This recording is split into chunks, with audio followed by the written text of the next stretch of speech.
Hello दोस्तों, good morning all of you. आप लोगों को career point RD YouTube channel में स्वागत है।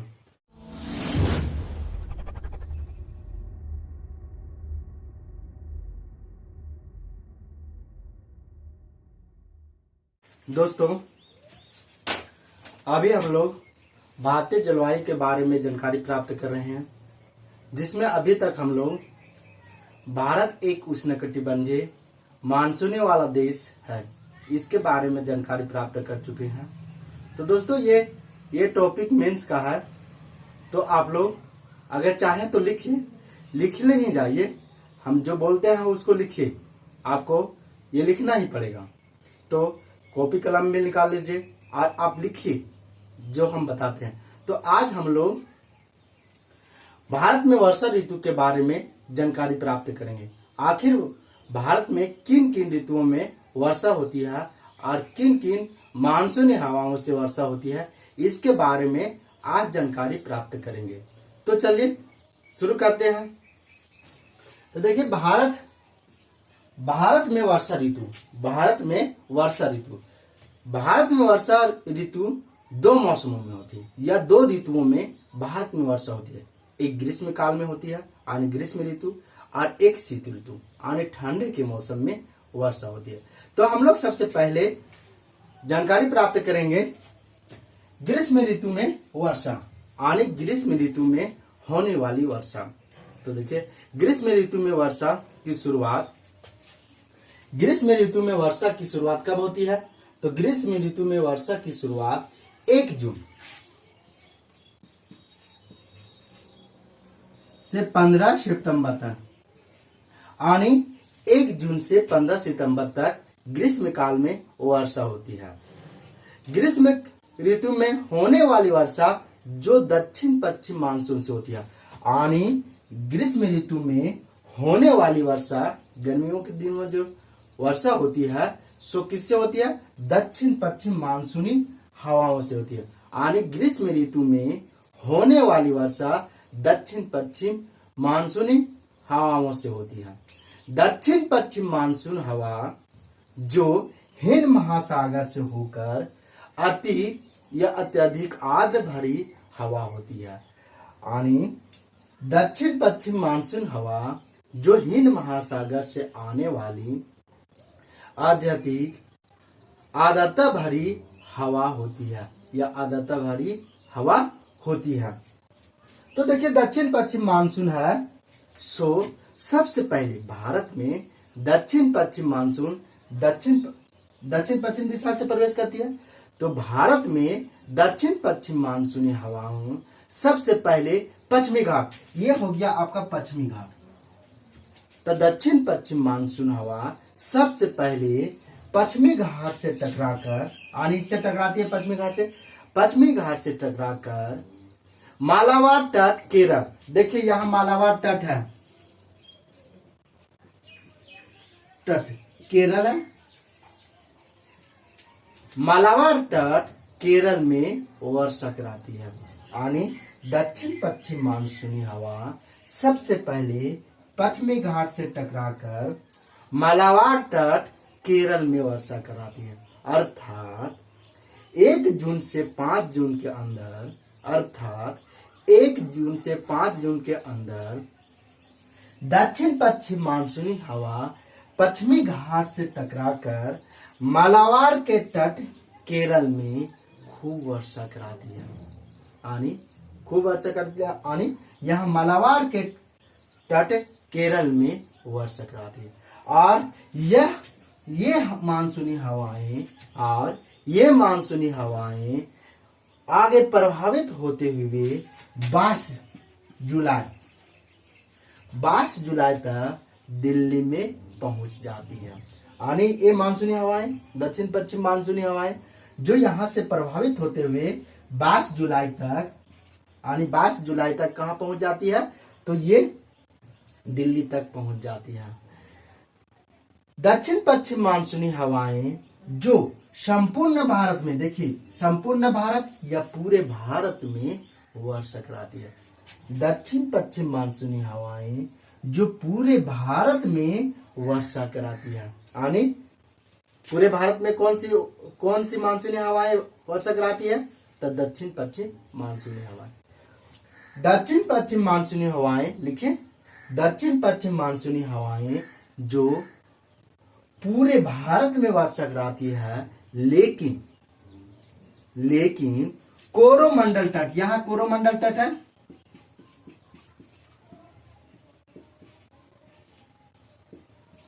कोरोमंडल तट, ठीक है, कोरोमंडल तट, आंध्रा तट, उड़ीसा तट तथा राजस्थान को छोड़कर पूरे भारत में वर्षा कराती है। यानी ये बोला जा रहा है कि दक्षिण पश्चिम मानसूनी हवाएं जो संपूर्ण भारत में या पूरे भारत में वर्षा कराती है, लेकिन कोरोमंडल तट, आंध्रा तट, उड़ीसा तट तथा राजस्थान को छोड़कर संपूर्ण भारत में वर्षा कराती है। और इन क्षेत्रों में वर्षा दक्षिण पश्चिम मानसूनी हवा से नहीं होती है। अब कैसे नहीं होती है इसकी चर्चा हम आगे करेंगे। आप लोग अभी समझिए कि दक्षिण पश्चिम मानसूनी हवाएं, आप लोग सिर्फ अभी ये जानिए ये कैसे वर्षा यहाँ होती है, ये नहीं सोचिए। अभी ये जानिए कि यहाँ वर्षा नहीं कराती है। दक्षिण पश्चिम मानसूनी हवाएं जो भारत में यानी पूरे भारत में वर्षा कराती है, लेकिन कोरोमंडल तट, आंध्रा तट, उड़ीसा तट और राजस्थान को छोड़कर संपूर्ण भारत में वर्षा कराती है। अब कैसे नहीं कराती है इसकी चर्चा हम आगे के क्लास में करेंगे। आप लोग यही जानिए। अब देखिए आगे है शीत ऋतु में वर्षा। एक ग्रीष्म ऋतु में वर्षा होती है और शीत ऋतु में। आप आगे देखिए शीत ऋतु में वर्षा भारत में 2 मानसूनी हवाओं से होती है। यानी ठंडे के दिनों में भारत में वर्षा 2 मानसूनी हवाओं से होती है। तो कौन सी मानसूनी हवाएं देखिए, पहला है पश्चिमी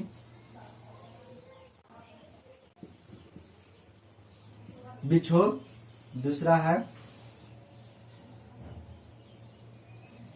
उत्तर पूर्वी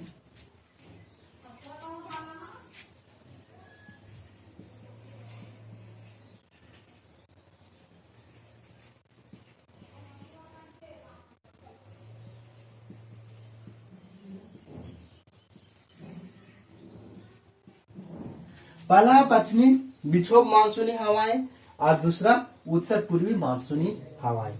अब ये बोला जा रहा है कि भारत में ठंडे के मौसम में या शीत ऋतु में 2 हवाओं यानी 2 मानसूनी हवाओं से भारत में वर्षा होती है। कौन सी? तो देखिए पश्चिमी विक्षोभ और उत्तर पूर्वी मानसूनी हवाओं से। पश्चिमी विक्षोभ मानसूनी हवा से और उत्तर पूर्वी मानसूनी हवा से भारत में वर्षा होती है। तो हम लोग पहले देख लीजिए पश्चिमी विक्षोभ। पश्चिमी विक्षोभ देखिए सबसे पहले शीत ऋतु में वर्षा का प्रारंभ 15 दिसंबर से 15 मार्च तक प्रभावित होती है। 15 दिसंबर से 15 मार्च तक शीत ऋतु में वर्षा होती है और उतना दिनों तक चलती है। अब आगे देखिए शीत ऋतु में वर्षा पश्चिमी विक्षोभ से। पश्चिमी विक्षोभ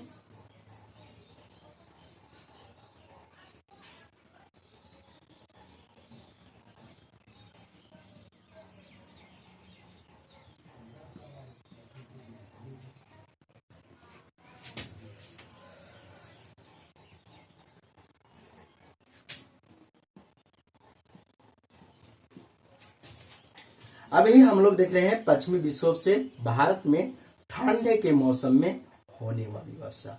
तो देखिए पश्चिमी विक्षोभ एक शीतोष्ण चक्रवात है। ये पश्चिमी विक्षोभ है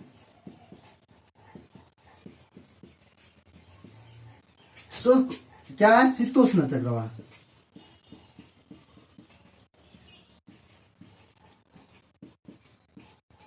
पश्चिमी विक्षोभ लिखिएगा, पश्चिमी विक्षोभ एक शीतोष्ण चक्रवात है जिसकी उत्पत्ति भारत के पश्चिम में, पश्चिमी विक्षोभ एक शीतोष्ण चक्रवात है जिसकी उत्पत्ति भारत के पश्चिम में भूमध्य सागर और यूरोप महादेश में है।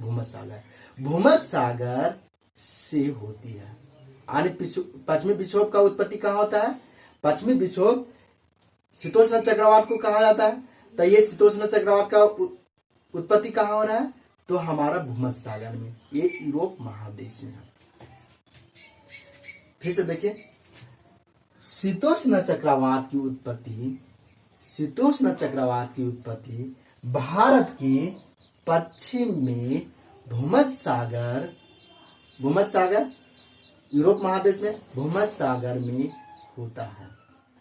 भूमध्य सागर से उत्पन्न होने वाली शीतोष्ण चक्रवात वहां से प्रभावित होते हुए काला सागर, कैस्पियन सागर के ऊपर से प्रभावित होने के क्रम में वो आर्द्रता ग्रहण कर लेती है और आगे प्रभावित होते हुए ईरान, इराक, पाकिस्तान, अफगानिस्तान होते हुए हिमालय से टकराने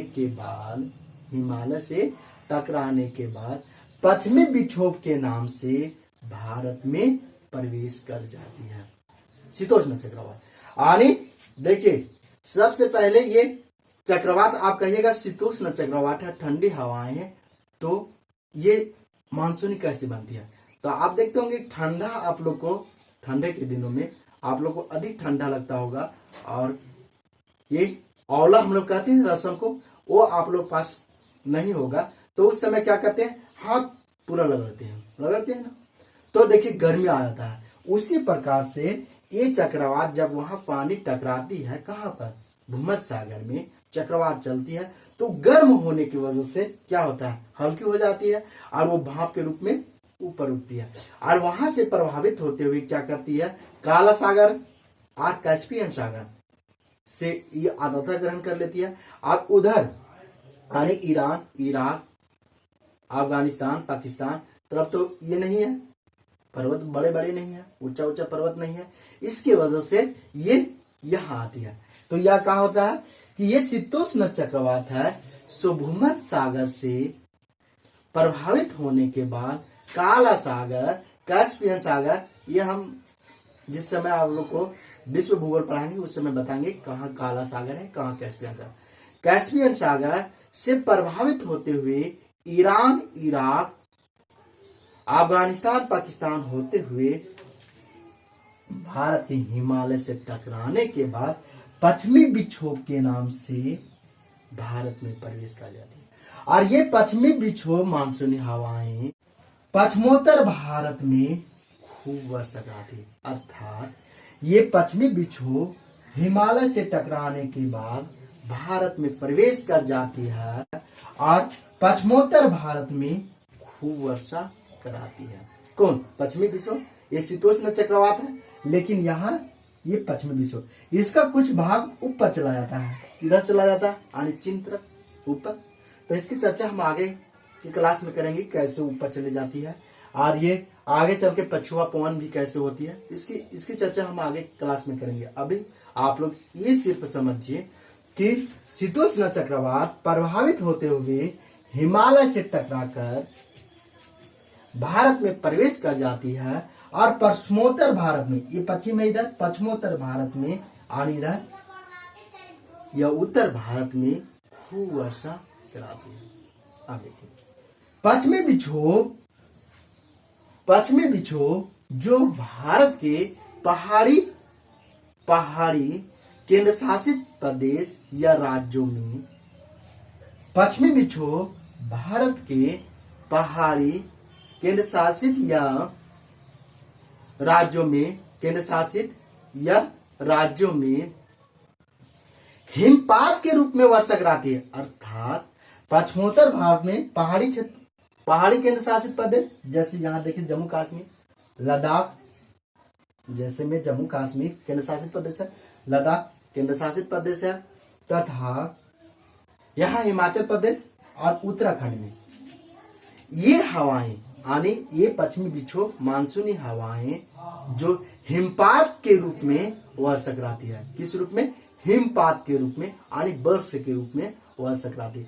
आपका मन में ये भी प्रश्न उठ रहा होगा कि आखिर यहाँ बर्फ के रूप में वर्षा क्यों कराती है। आप सुनते होंगे ठंडे के दिनों में कि ये बर्फ बारी हो रहा है, जम्मू कश्मीर में पूरा बर्फ गिर रहा है, ऐसा तो सुने ही है। तो ये क्या होता है कि यहाँ हम पिछले क्लास में आप लोग को बता रहे थे कि साइबेरिया से आने वाली ठंडी अति शीतल हवाएं जो आती है और हिमालय से टकराने की वजह से ये क्या हो जाती है, वापस लौट जाती है और भारत में प्रवेश नहीं कर पाती। तो इधर तो प्रकोप है ठंडी हवाओं का, और यहाँ देखिए इधर ये मानसूनी हवाएं भी जा रही, ठंडी मानसूनी हवाएं जा रही है। तो क्या होता है कि टकराती है, यहाँ वर्षा कराती है, लेकिन अधिक ठंडे होने के बाद यानी 0 डिग्री पर तो बर्फ बन ही जाता है पानी, तो अधिक ठंडा होने की वजह से क्या होती है, बर्फ के रूप में ही वर्षा होती है। और यही बर्फ आगे चल के गर्मियों के दिनों में पिघलता है, तो गंगा नदी में बरसात से अधिक बाढ़ आती है। ठीक है, तो देखिए ये पश्चिमी विक्षोभ है सो पहाड़ी क्षेत्रों में हिमपात के रूप में वर्षा कराती है तथा आगे प्रभावित होते हुए दिल्ली, हरियाणा, पंजाब, उत्तर प्रदेश में जल बूंदों के रूप में वर्षा कराती है। समझ रहे हैं? देखिए पश्चिमी विक्षोभ भारत में प्रवेश करने के बाद, लिखिए पश्चिमी विक्षोभ भारत में प्रवेश करने के बाद पहाड़ी क्षेत्रों में यानी पहाड़ी क्षेत्रों में जैसे जम्मू कश्मीर, लद्दाख, हिमाचल प्रदेश, उत्तराखंड में हिमपात के रूप में वर्षा कराती है तथा ये मानसूनी हवाएं यानी पश्चिमी विक्षोभ आगे प्रभावित होते हुए पंजाब, दिल्ली, हरियाणा, उत्तर प्रदेश में जल बूंदों के रूप में वर्षा कराती है। समझ गए? अब आगे देखिए उत्तर पूर्वी मानसूनी हवाएं, भारत में दूसरा है उत्तर पूर्वी मानसूनी हवाएं। उत्तर पूर्वी मानसूनी हवाएं हैं यहाँ। अब देखिए ये हम लोग पश्चिमी विक्षोभ देख रहे थे, उत्तर पूर्वी मानसूनी हवाएं देख रहे हैं।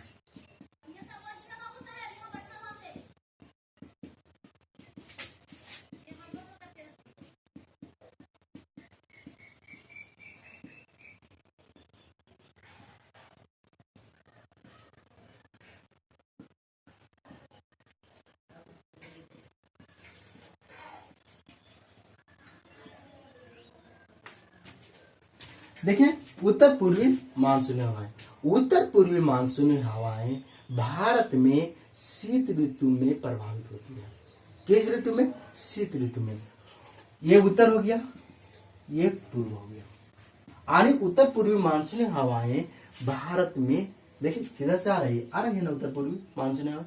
तो उत्तर पूर्वी मानसूनी हवाएं, लिखिए उत्तर पूर्वी मानसूनी हवाएं भारत में शीत ऋतु में प्रभावित होती है। कब? कभी भी चलेगी ये उत्तर पूर्वी मानसूनी हवाएं तो शीत ऋतु में प्रभावित होगी। उत्तर पूर्वी मानसूनी हवाएं का अधिकांश भाग, उत्तर पूर्वी मानसूनी हवाएं का अधिकांश भाग जो स्थल खंड से प्रभावित होते हुए उत्तर भारत में प्रवेश करती है। कैसा? आप लोग लिखिए उत्तर पूर्वी मानसूनी हवाओं का अधिकांश भाग जो स्थल खंड से प्रभावित होते हुए भारत में उत्तर भारत में प्रवेश करती है। यानी उत्तर भारत के अधिकांश क्षेत्रों में प्रवेश करती है। कौन? उत्तर पूर्वी मानसूनी हवाएं। अब आगे देखिए उत्तर पूर्वी मानसूनी हवाएं स्थल खंड से प्रभावित होने के कारण ये भारत में प्रवेश करती है, तो इन हवाओं में आर्द्रता नहीं पाई जाती है। यानी नमी या आर्द्रता ये मानसूनी हवाओं में नहीं पाई जाती है। क्यों नहीं पाई जाती है? तो देखिए ये इसलिए नहीं पाई जाती है कि इधर ये स्थल खंड से प्रभावित हो रही है, यानी समुद्र नहीं मिल रही है। अगर इसको ये मानसूनी हवाएं हैं लेकिन इसकी आर्द्रता या समुद्र मिले, तालाब मिले, सागर मिले, तब तो वो आर्द्रता ग्रहण करेगी। जैसे हम लोग को पानी प्यास लगता है तो हम लोग को कुआं के पास जाते हैं या तो घर में रखा रहता है वहां जाते हैं। तो उसी प्रकार से मानसूनी हवाओं को इधर से प्रभावित हो रही है। अब देखिए रेगिस्तान में लोग रहते हैं, राजस्थान में, तो पानी कोई इंसान को प्यास लग गया तो क्या करता है, जा रहा है, सोचता है कि वहां मिलेगा वहां मिलेगा, बालू ही बालू नजर में आता है। उसी प्रकार से ये मानसूनी हवाएं तो है, लेकिन ये स्थल खंड से प्रभावित हो रही, सोच रही है कि हमको इधर कहीं पानी मिल जाए, सागर मिल जाए, समुद्र मिल जाए, लेकिन वैसा नहीं हो पाता है, जिसके कारण इसमें नमी नहीं पाई जाती है। तो देखिए लिखिएगा, उत्तर पूर्वी मानसूनी हवाएं स्थल खंड से प्रभावित होने के कारण जब उत्तर भारत में प्रवेश करती है तो इन हवाओं में आर्द्रता नहीं पाई जाती है, यानी आर्द्रता पाई ही नहीं जाती है, जिसके कारण ये हवाएं वर्षा नहीं कराती है।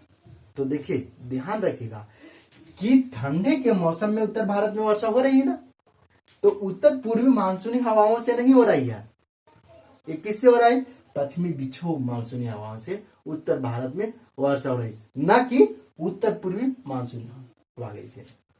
आगे लिखे उत्तर पूर्वी मानसूनी हवाएं पश्चिमोत्तर भारत, ये पश्चिमोत्तर भारत हो गया, पश्चिमोत्तर भारत के ऊपर से बंगाल के खाड़ी में पहुंच गया। उत्तर पूर्वी मानसूनी हवाएं पश्चिमोत्तर भारत के उत्तर से बंगाल के खाड़ी में पहुंच गया और बंगाल की खाड़ी में आर्द्रता ग्रहण कर कोरोमंडल तट में खूब वर्षा करा दिया। देखिए उत्तर पूर्वी मानसूनी हवाएं का जो भाग पूर्वोत्तर भारत के ऊपर से प्रभावित होकर बंगाल के खाड़ी में पहुंचती है और ये मानसूनी हवाएं यानी उत्तर पूर्वी मानसूनी हवाएं, ये उत्तर पूर्वी मानसूनी हवाएं बंगाल की खाड़ी से आर्द्रता ग्रहण कर पूर्वी घाट तथा तमिलनाडु के कोरोमंडल से टकराकर ये कोरोमंडल तट में या पूर्वी घाट में खूब वर्षा कराती है। कब, ठंडे के दिनों में यानी शीत ऋतु में। तो देखिए क्वेश्चन पूछा गया था कि शीत ऋतु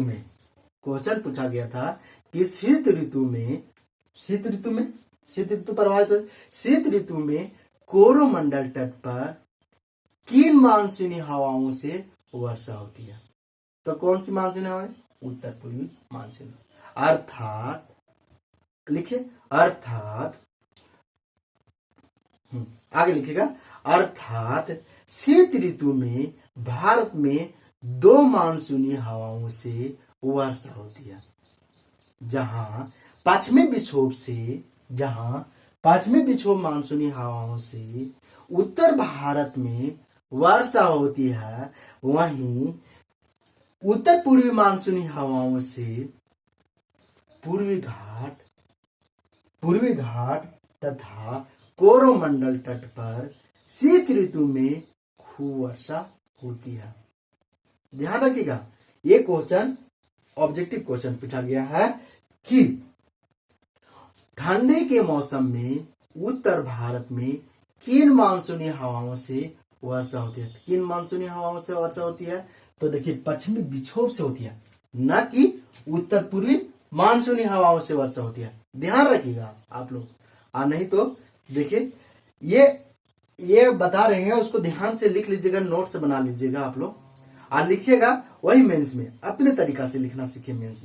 मेंस में रट के नहीं लिखिए, उसको अपने तरीका से लिखिए और समझने की कोशिश कीजिए।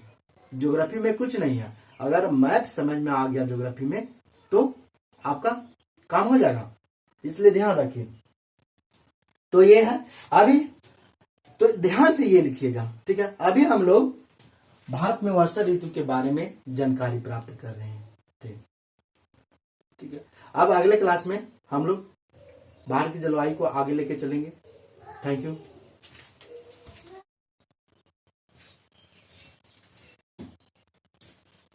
दोस्तों, हम पिछले क्लास की तरह ही 10 प्रीवियस क्वेश्चन लेकर आया हूं, तो चलिए देखते हैं ये पिछले पीछे कई एग्जामों में पूछे गए हैं।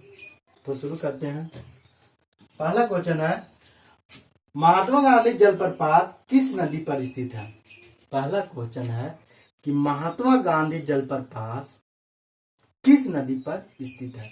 तो सबसे पहले जानिए आप लोग कि महात्मा गांधी जलप्रपात है से कर्नाटक में स्थित है।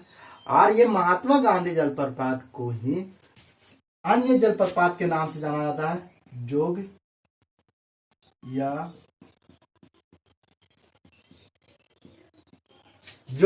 या गसफा जलप्रपात को ही महात्मा गांधी जलप्रपात कहा जाता है।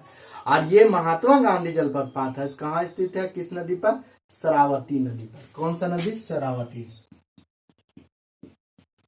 आनी शरावती नदी पर महात्मा गांधी जलप्रपात कर्नाटक के मैसूर जिला में स्थित है। और ये भारत के सबसे ऊंची जलप्रपात है। समझ रहे हैं? भारत की सबसे ऊंची जलप्रपात है महात्मा गांधी जलप्रपात। और इसकी ऊंचाई कितनी है? 225 मीटर। कितनी है? 225 मीटर। अब आगे देखिए अगला क्लास। अगला क्वेश्चन है आप लोग को, एशिया का प्रथम जल विद्युत गिरा किस जलप्रपात पर स्थित है? यानी एशिया का प्रथम जल विद्युत गिरा किस जलप्रपात पर स्थित है? तो ये है शिव समुद्रम जलप्रपात पर। शिव समुद्रम जलप्रपात पर ये एशिया का प्रथम जल विद्युत गिरा स्थित है। इसकी स्थापना 1902 ईस्वी में की गई थी। और ये शिव समुद्रम जलप्रपात है सो कावेरी नदी पर कर्नाटक में स्थित है। कहाँ है? कावेरी नदी पर कर्नाटक में स्थित है। कौन? शिव समुद्रम जलप्रपात। और इसी पर एशिया का प्रथम जल विद्युत गिरा का स्थापना किया गया था। कब? 1902 ईस्वी में। अब अगला क्वेश्चन देखिए, गौतम धारा जलप्रपात को किस जलप्रपात के नाम से जाना जाता है? यानी गौतम धारा जलप्रपात को किस जलप्रपात के नाम से जाना जाता है? तो गौतम धारा जलप्रपात जो रांची में स्थित है, यानी झारखंड के रांची में रारू नदी पर। किस नदी पर? रारू नदी पर। और इसे जोन्हा जलप्रपात के नाम से जाना जाता है। जोन्हा, यानी जोन्हा जलप्रपात को ही गौतम धारा जलप्रपात कहा जाता है। अब अगला क्वेश्चन देखिए, चुलिया जलप्रपात किस नदी पर स्थित है? यानी चुलिया जलप्रपात किस नदी पर स्थित है? तो चुलिया जलप्रपात है सो चंबल नदी पर स्थित है। कौन सी नदी पर? चंबल नदी। और ये राजस्थान में है। यानी चुलिया जलप्रपात चंबल नदी पर स्थित है जो राजस्थान में है। अब अगला क्वेश्चन देखिए, विश्व प्रसिद्ध तैरती द्वीपीय झील कौन है? यानी विश्व प्रसिद्ध तैरती द्वीपीय झील कौन है? तो देखिए कौन है? लोकटक झील है। लोकटक झील है। और ये कहाँ स्थित है? भारत के मणिपुर राज्य में स्थित है लोकटक झील।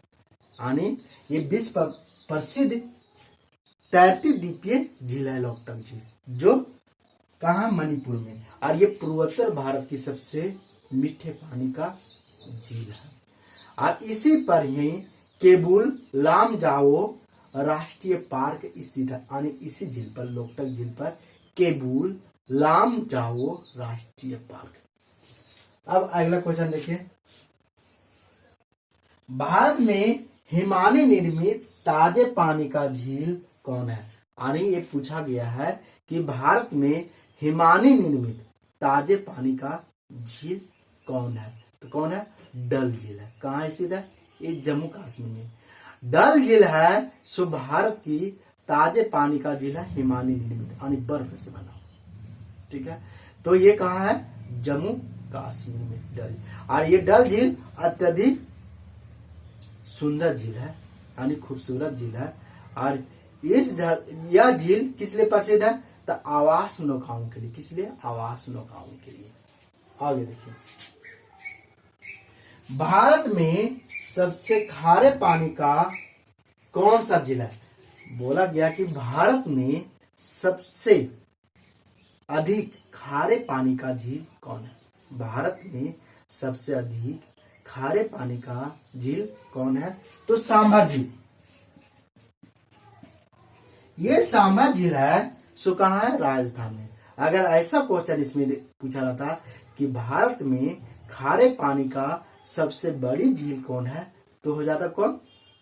चिल्का झील, जो उड़ीसा में। लेकिन यहाँ क्वेश्चन में है कि भारत में सबसे अधिक खारे पानी का कौन सा झील है, तो कौन होगा? सांभर झील, जो राजस्थान में है। अगला क्वेश्चन देखिए, वेलिंगटन द्वीप किस झील पर स्थित है? वेलिंगटन द्वीप किस झील पर स्थित है? देखिए,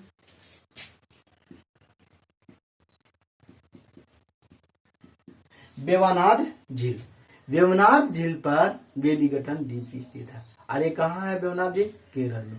केरल का एक क्वेश्चन पूछा गया, इसको याद रखिएगा। केरल के झीलों को क्या कहा जाता है?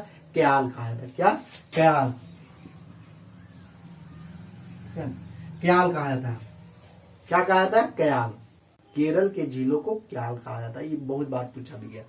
तो ये वेवनाड झील कहाँ स्थित है? केरल में स्थित है। और इसी झील में वेलिंगटन द्वीप स्थित है। और इस वेलिंगटन द्वीप में ही भारत की सबसे छोटी राष्ट्रीय राजमार्ग है, जिसका नाम क्या है? NH-47। देखिए, NH-47E। और ये राष्ट्रीय राजमार्ग मात्र 6 किलोमीटर, इसकी लंबाई कितनी है? 6 किलोमीटर है। अब आगे देखिए, मानव कंकाल झील के नाम से कौन सी झील जानी जाती है? ये पूछा गया है कि मानव कंकाल के झील के नाम से कौन सी झील जानी जाती है? कौन सी झील जानी जाती है मानव कंकाल के? तो रूपकुंड झील। ये है रूपकुंड।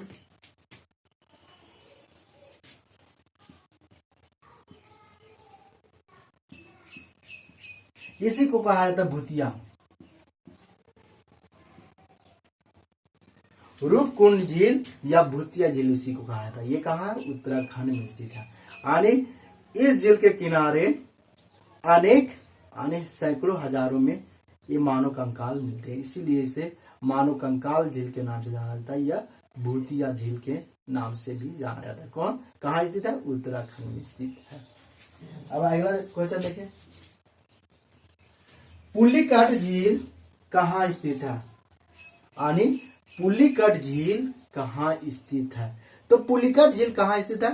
तमिलनाडु में और आंध्र प्रदेश में स्थित है। देखिए, ये पुलिकट झील है से कावेरी नदी पर स्थित है, और ये आंध्र प्रदेश में 97% और तमिलनाडु में 3% है।